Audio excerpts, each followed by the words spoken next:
Before we go any further, this podcast is brought to you by JN Hire. JN Hire have a fantastic hardware store and also offer plant hire. They also do a fantastic embroidery service, which we use here at PSA to get all our training gear badged up. Hit them up on Facebook, which will be linked in the description below, and contact them for any more information you may need. So you started thinking about coaching and management in and around when you started making that transition out of actually football into, and then you had in your head that that was going to be your next protocol.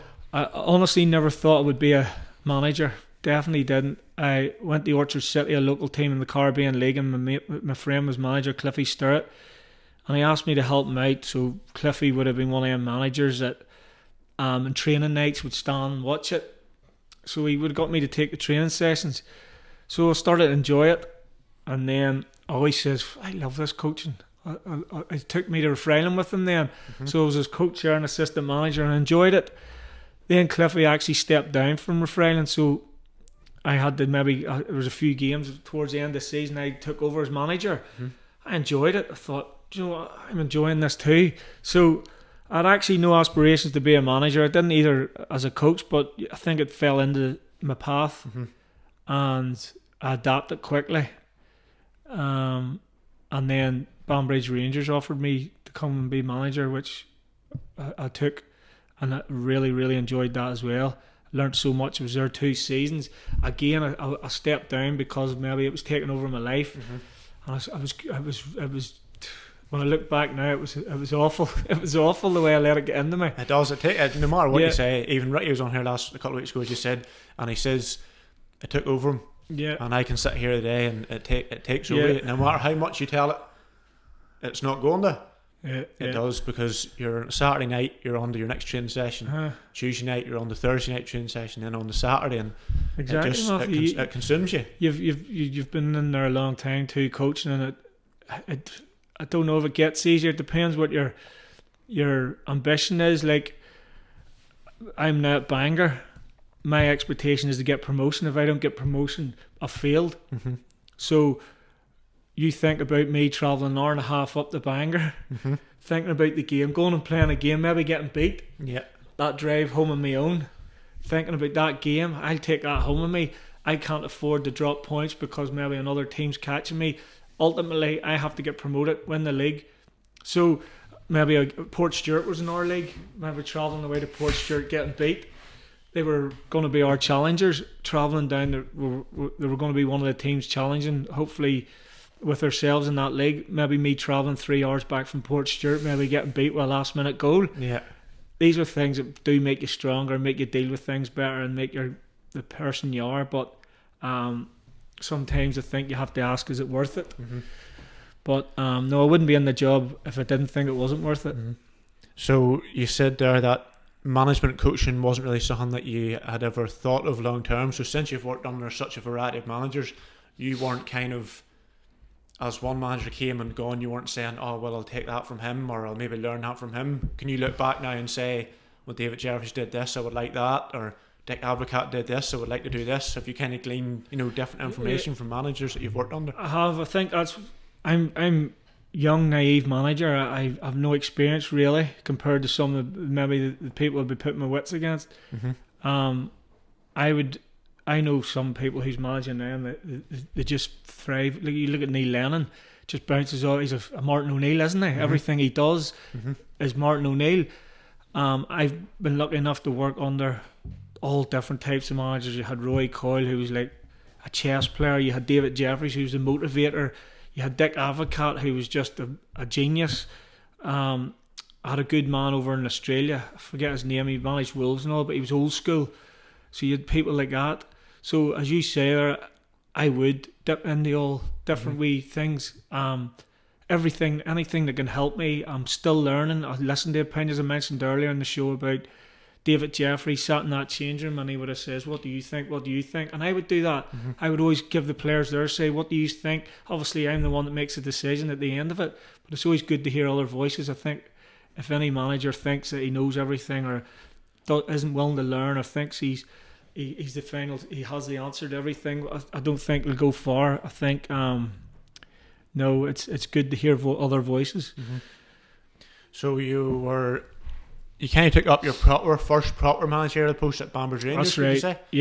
Yep. 2 seasons there, and you came pretty close to winning Intermediate A, Yeah. which is an extremely competitive league and very good league. Yeah. When you stepped down from there, did you think that was you've had your taste of management, it's done now, or were you craving for more maybe after a short break, or how were you thinking when that spell came to an end?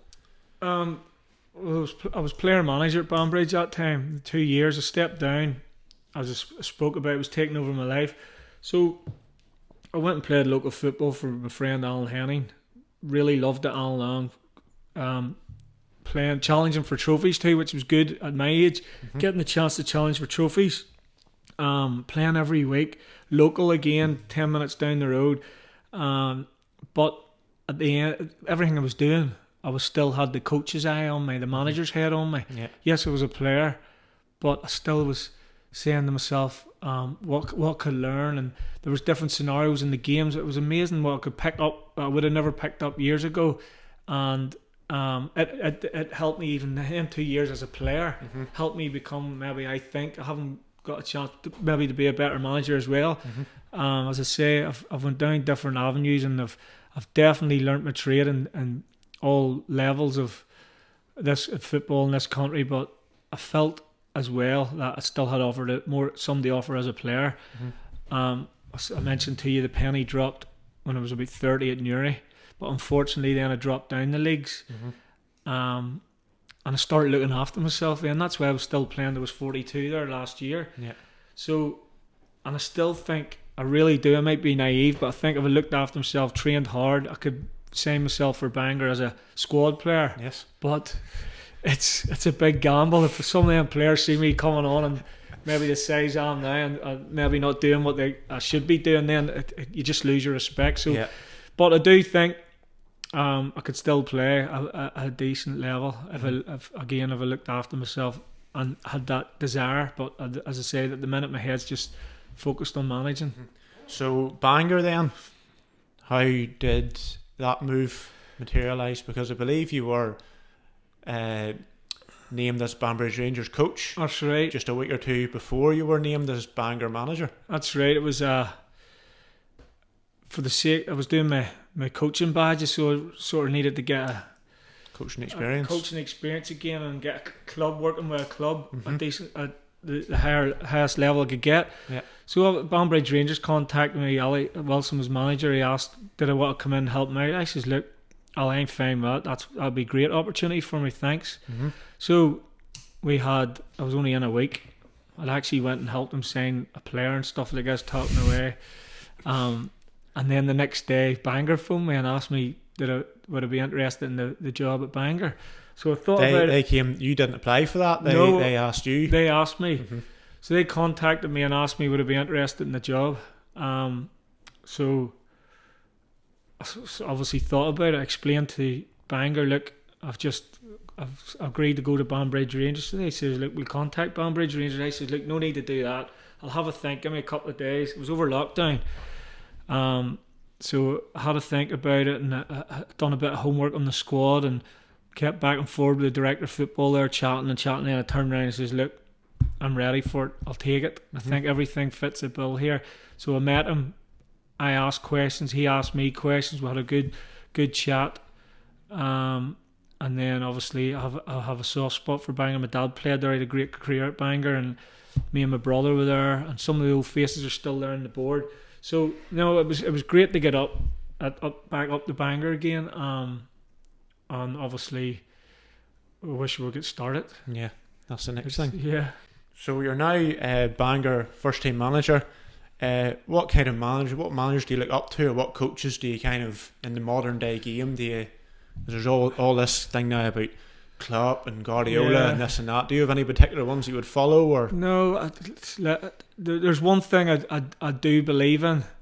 You have to do what you can to win games, whether it's kick the ball from A to B, or whether it's to play through the thirds, or playing football up the pitch, or get it wide and cross it.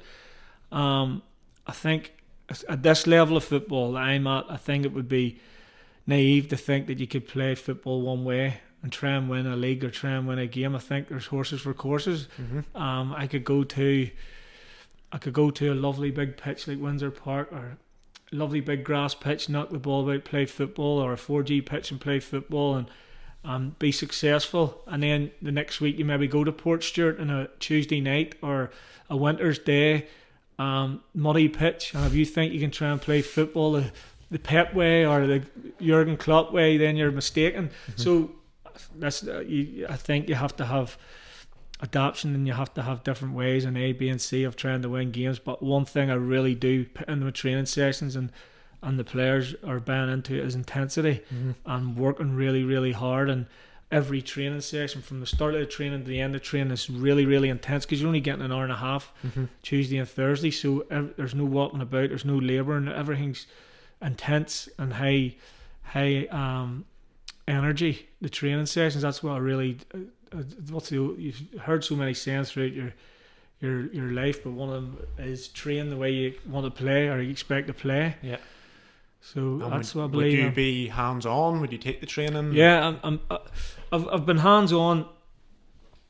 We come in there. We come in June. I took them in June, just after I got announced the job. I got them in June because we were allowed to sort of train.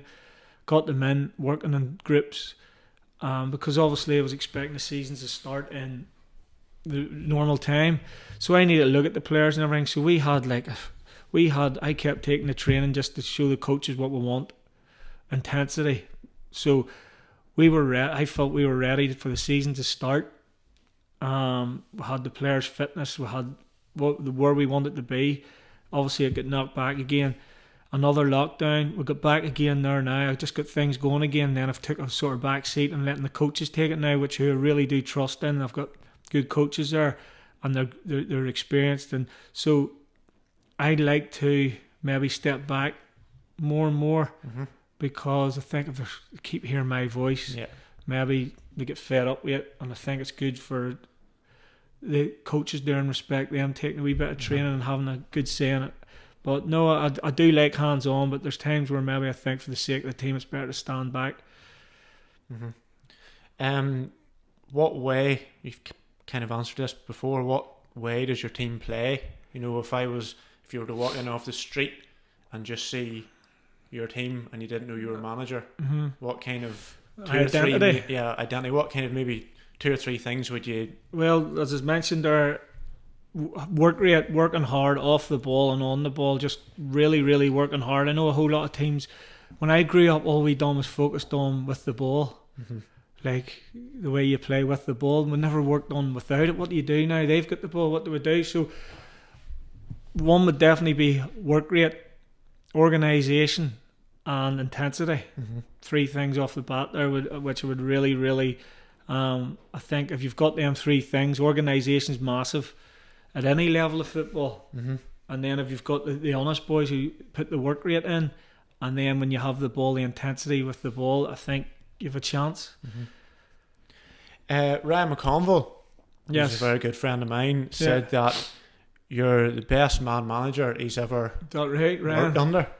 What type of manager would you call yourself, or what type of manager would you class yourself as? Well, one thing I would say is any of the players, anything that they feel or they're doing or they think they can get away with, they can't, because I've been there, I've done it all, I've seen it, I've tried it. And one thing I do tell the players, don't be me, as in don't have regrets, don't be a failure. And one of the strengths I have now is if I can see people who's maybe going in the what I used to have or used to do, because as I spoke earlier, everything I failed at when I was younger, I use it now as my strength for as a coach or a manager. So I can see players maybe going down that path I went down, or maybe feeling the way I felt, maybe no hunger. I would always challenge the players and ask them questions, how they're feeling, or what do you think you should do here, just to keep them involved and keep their mind ticking. But as a manager, I think when I was at Banbridge Rangers, I was a good man-on-man manager. But I think now I have to step away from that and maybe think about everything else, because there's more involved. There's more to managing than just being a man-to-man manager. To be fair, man-to-man managing is about 70% of it.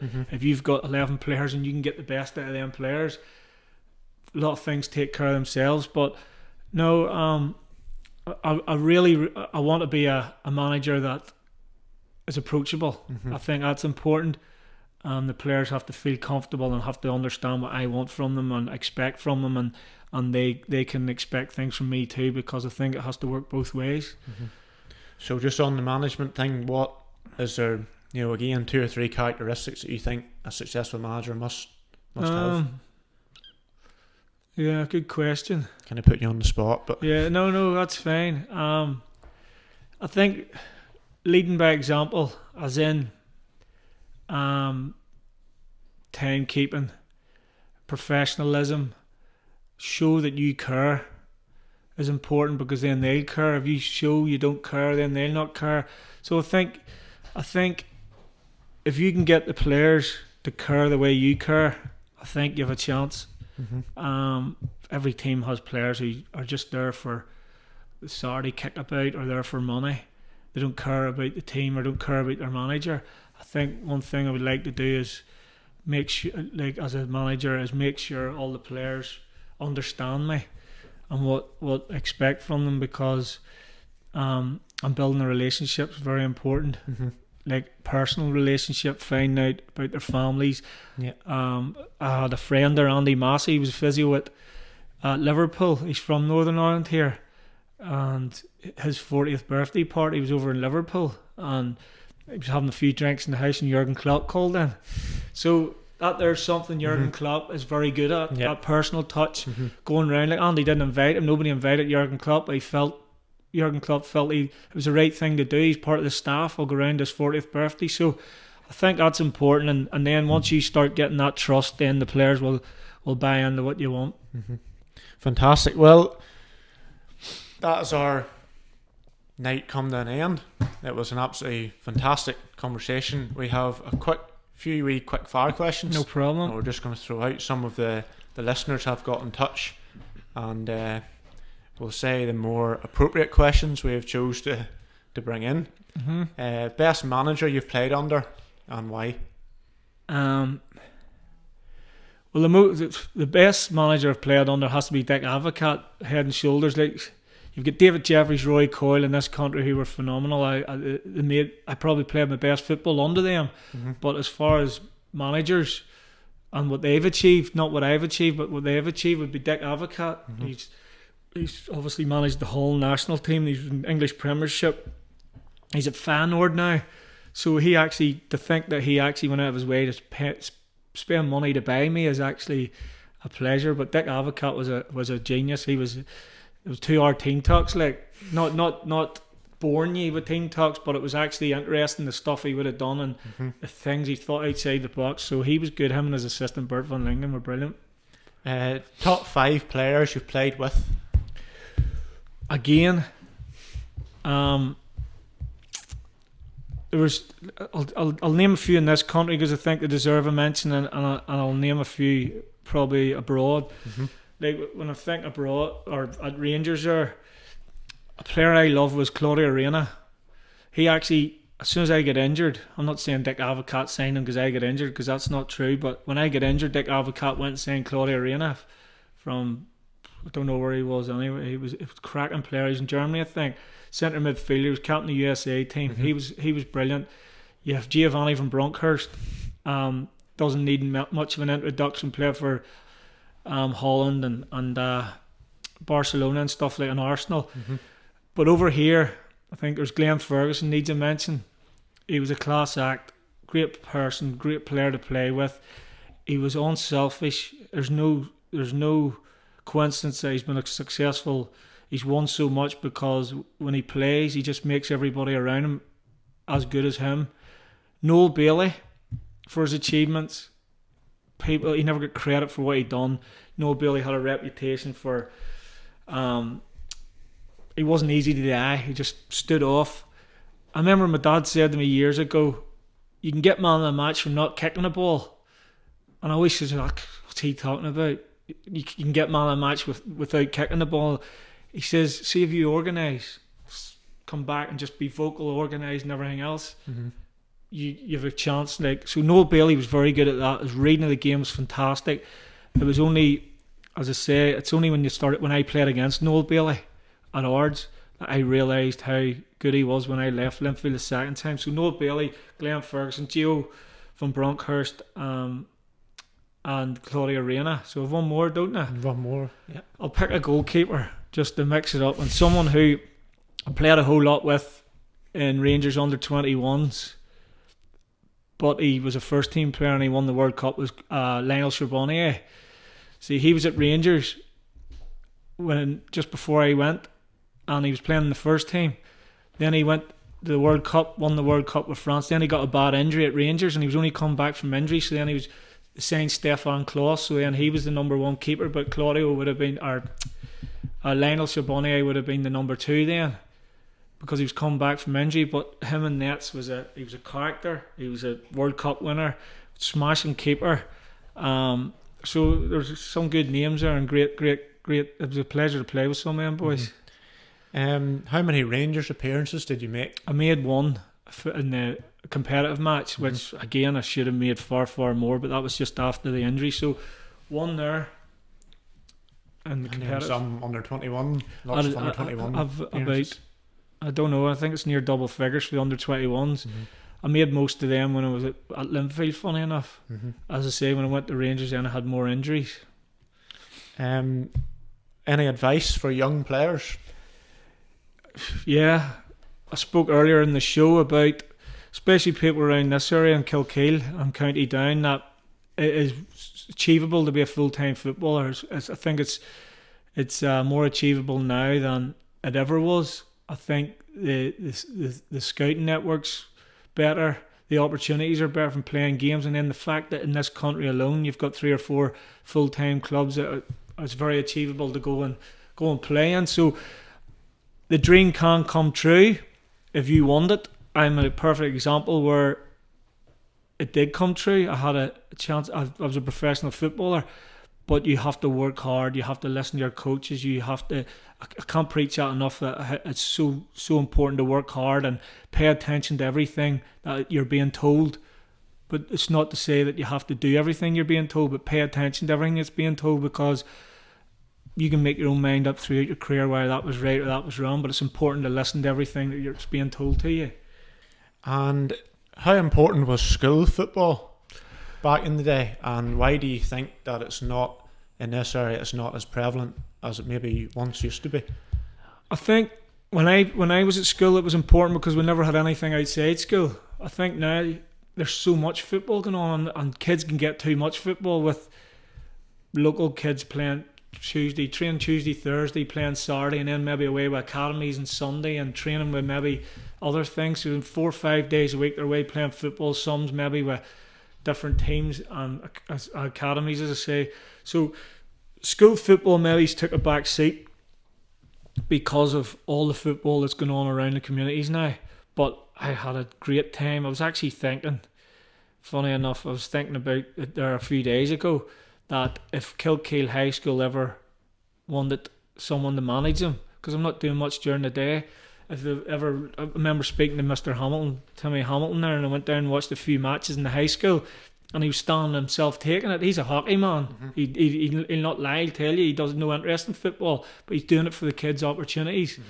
And I felt maybe sometime I'll go, and if he ever wanted me to take the school team to play in wee tournaments, I'd be absolutely pleasure. Maybe that's something we both could look at in the future, maybe. 100%, Matthew. I wouldn't mind that at all, because I had good memories from playing school football, and I think it'd be good to get them back again playing and taking every aspect of football serious. And our final question, looking back on your career, would you do anything different? Yeah. Where I'm at now, I'm happy. I think just take what's dealt to you and work with what's dealt with you.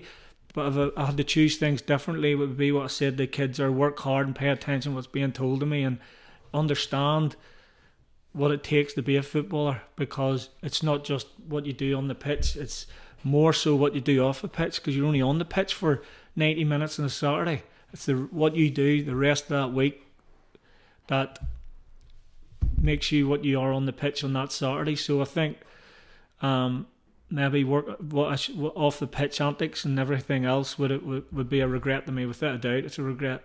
So that would be one of them. Mm-hmm. I couldn't list them all here. We haven't time. Well, listen, that is us done for the night. It's been an absolute pleasure. Pleasure, absolutely, boys. And we wish you all the best in your management career. Thank you. And all the best. Yeah, thanks.